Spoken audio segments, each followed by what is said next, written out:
जय श्री राम। जय सिया राम। श्री रामचरितमानस जी के राम अयोध्या कांड पाठ। पाए पखारी बैठी तरु छाही, करियहूँ बाऊ मुदित मन माही। श्रम कन सहित श्याम तनु देखें, कहाँ दुख समाऊ प्राणपति पेखें। आपके पैर धोकर पेड़ों की छाया में बैठकर मन में प्रसन्न होकर हवा करूँगी।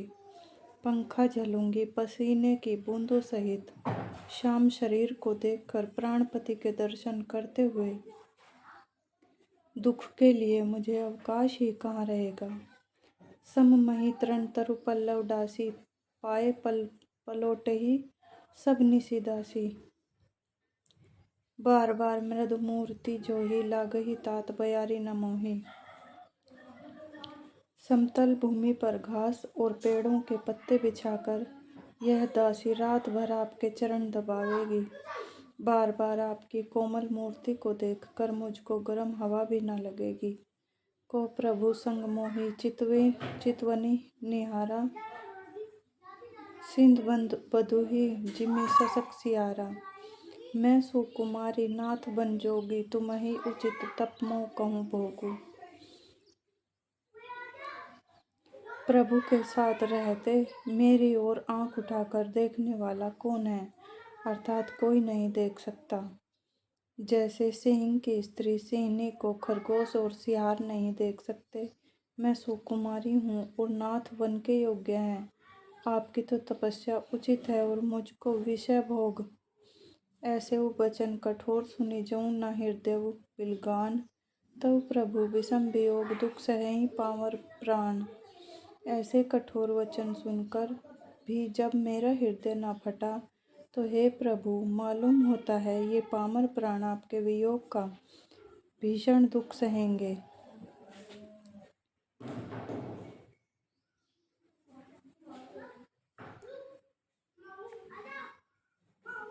अस कही सिय बिकल भई भारी, बचन वियोगी न सकी संभारी। देखी दशा रघुपति जिय जाना, हठी राखे नहीं राखे प्राणा। ऐसा कहकर सीता जी बहुत ही व्याकुल हो गई। वे वचन के वियोग को भी न संभाल सकी। अर्थात शरीर से वियोग की बात तो अलग रही, वचन से वियोग की बात सुनकर वे अत्यंत विकल हो गई। उनकी यह दशा देखकर श्री रघुनाथ जी ने अपने जी में जान लिया कि हठ पूर्वक इन्हें यहाँ रखने से ये प्राणों को न रखेंगी। कहेउ कृपाल भानु कुल नाथा, परिहरि सोचु चलहु बन साथा। नहीं विषाद कर अवसरु आजू, बेगी करहु वन गवन समाजू।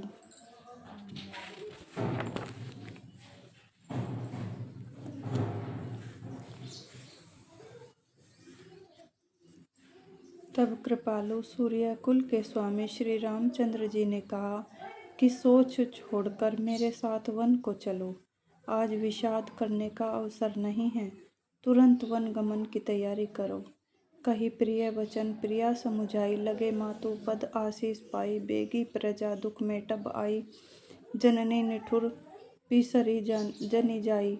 श्री रामचंद्र जी के प्रिय वचन कहकर प्रियतमा सीता जी को समझाया। फिर माता के पैरों लगकर आशीर्वाद प्राप्त किया।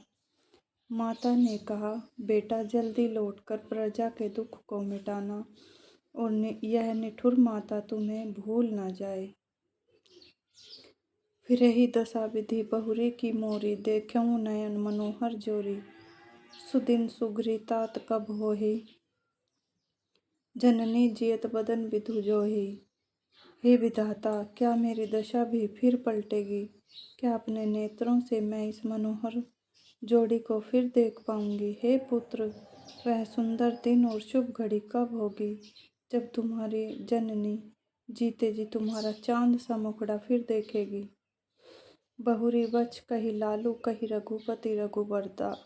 तात कबहि बोलाई लगाई है, हर्षि निरखहियों गात। हे तात, वत्स कहकर, लाल कहकर, रघुपति कहकर रघुवर कहकर मैं फिर कब तुम्हें बुलाकर हृदय से लगाऊंगी और हर्षित होकर तुम्हारे अंगों को देखूंगी। लखी स्नेह कातरी महतारी बचनु न आओ बिकल भई भारी। राम प्रबोधु कीन्ह विधि नाना समाऊं स्नेहु न जाई बखाना। यह देखकर कि माता स्नेह के मारे अधीर हो गई हैं और इतनी अधिक व्याकुल है कि मुंह से वचन नहीं निकलता, श्री रामचंद्र जी ने अनेक प्रकार से उन्हें समझाया। वह समय और स्नेह वर्णन नहीं किया जा सकता। तब जानकी सासू पगलागी सुनिए माय मैं परम अभागी। सेवा समय देव बनु दीना मोर मनोरथ सफल न कीना। तब जानकी जी ने सास के पांव लगी और बोली, जानकी जी सास के पांव लगी और बोली, हे माता सुनिए मैं बड़ी ही अभागिनी हूँ। आपकी सेवा करने के समय देव ने मुझे वनवास दे दिया, मेरा मनोरथ सफल न किया।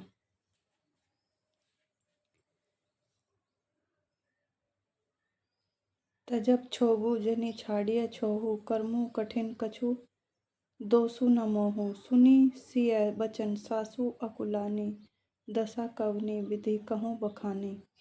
आप शोक का त्याग कर दें परंतु कृपा न छोड़िएगा। कर्म की गति कठिन है, मुझे भी कुछ दोष नहीं है।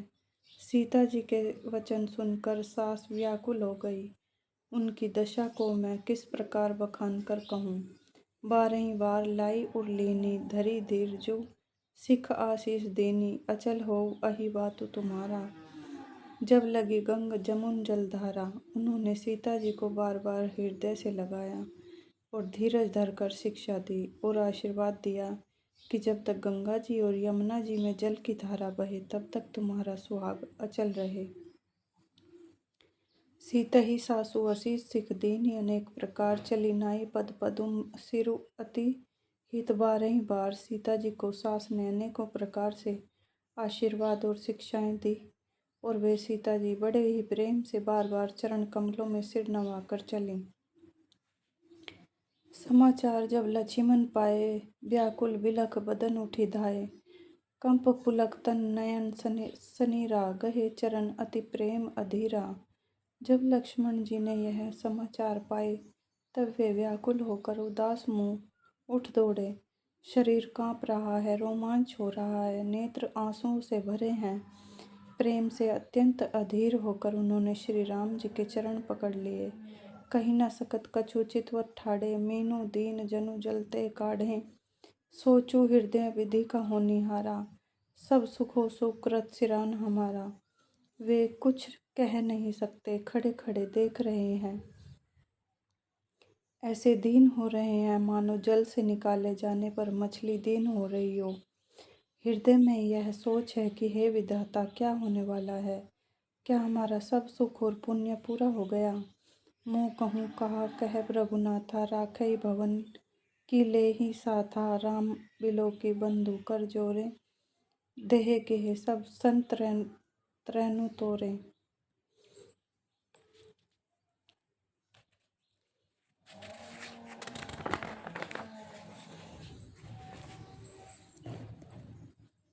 मुझको श्री रघुनाथ जी क्या कहेंगे, घर पर रखेंगे या साथ ले चलेंगे। श्री रामचंद्र जी ने भाई लक्ष्मण को हाथ जोड़े और शरीर तथा घर सभी से नाता तोड़े हुए खड़े देखा। बोले वचनु राम नय नागर सील स्नेह सरल सुख सागर। तात प्रेम बस जनी कदराहु समुझी हृदय परिणाम उछाहु। तब नीति में निपुण और शील स्नेह सरलता और सुख के समुद्र श्री रामचंद्र जी वचन बोले, हे तात परिणाम में होने वाले आनंद को हृदय में समझकर तुम प्रेम वश अधीर मत हो। मातु पिता गुरु स्वामी सिख सिर धरी करहि सुभाव। लहेहु लाभु तिन्ह जन्म कर नतरु जन्मु जग जाए।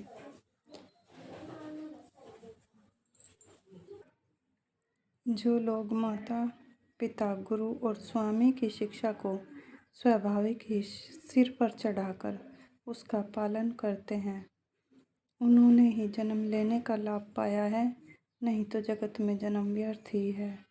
अस जिए जानी सुनहु सिख भाई, करहु मातु पिता पद सेवकाई। भवन भर्तु रिपु सुदन नाही, राउ वृद्ध मम दुख मन माही। हे भाई, हृदय में ऐसा जानकर मेरी सीख सुनो और माता पिता के चरणों की सेवा करो। भरत और शत्रुघ्न घर पर नहीं हैं, महाराज वृद्ध हैं और उनके मन में मेरा दुख है। मैं बन जाऊं तुम्हें ले साथा, होई सबहि विधि अवध अनाथा। गुरु पितु मातु प्रजा परिवारु, सब कहूँ परई दुसह दुख भारू। इस अवस्था में मैं तुमको साथ लेकर बन जाऊं तो अयोध्या सभी प्रकार से अनाथ हो जाएगी। गुरु पिता माता प्रजा और परिवार सभी पर दुखों का दुसह भार आ पड़ेगा। रहु करहु सब कर परितोषु, नतरु तात होई बड़ तोषु। जासु राज प्रिय प्रजा दुखारी, सो नरपु अवसि नरक अधिकारी। अतः तुम यहीं रहो और सबका संतोष करते रहो, नहीं तो हे तात बड़ा दोष होगा। जिसके राज्य में प्यारी प्रजा दुखी रहती है, वह राजा अवश्य ही नरक का अधिकारी होता है। रहु तात असी नीति विचारी, सुनत लखनऊ भय व्याकुल भारी। सिंह रे वचन सूखी गए कैसे, परसत तुहिन ताम्रसु जैसे।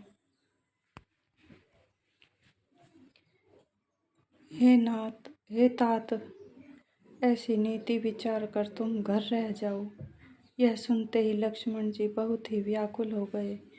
इन शीतल वचनों से वे कैसे सूख गए, जैसे पाले के स्पर्श से कमल सूख जाता है। उतरु न आवत प्रेम बस गहे चरण अकुलाई, नाथ दासु मैं स्वामी तुम्हें तजहु तकाहा बसाई। प्रेमवश लक्ष्मण जी से कुछ उत्तर देते नहीं बनता।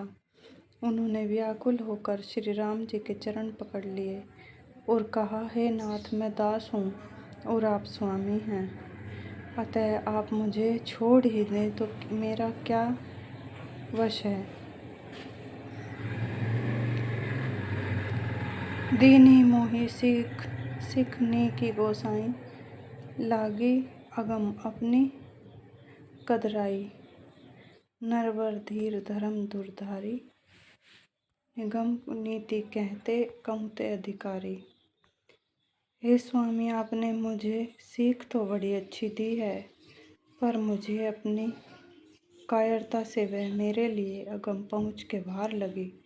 शास्त्र और नीति के तो वे ही श्रेष्ठ पुरुष अधिकारी हैं जो धीर हैं और धर्म की धुरी को धारण करने वाले हैं। मैं शिशु प्रभु स्नेह प्रतिपाला, मद्रु मेरु की लेहि मराला। गुर पितु मातु न जानहु काहू, कहूँ सुभाव नाथ पतियाहू। मैं तो प्रभु के स्नेह में पला हुआ छोटा बच्चा हूँ। कहीं हंस भी मंद्रांचल या सुमेरु पर्वत को उठा सकते हैं। हे नाथ, स्वभाव से ही कहता हूँ, आप विश्वास करें, मैं आपको छोड़कर गुरु पिता माता किसी को भी नहीं जानता।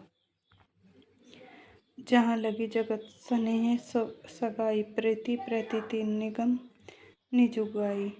मोरे सबई एक तुम्हें स्वामी, दीन बंधु उर अंतर्जामी।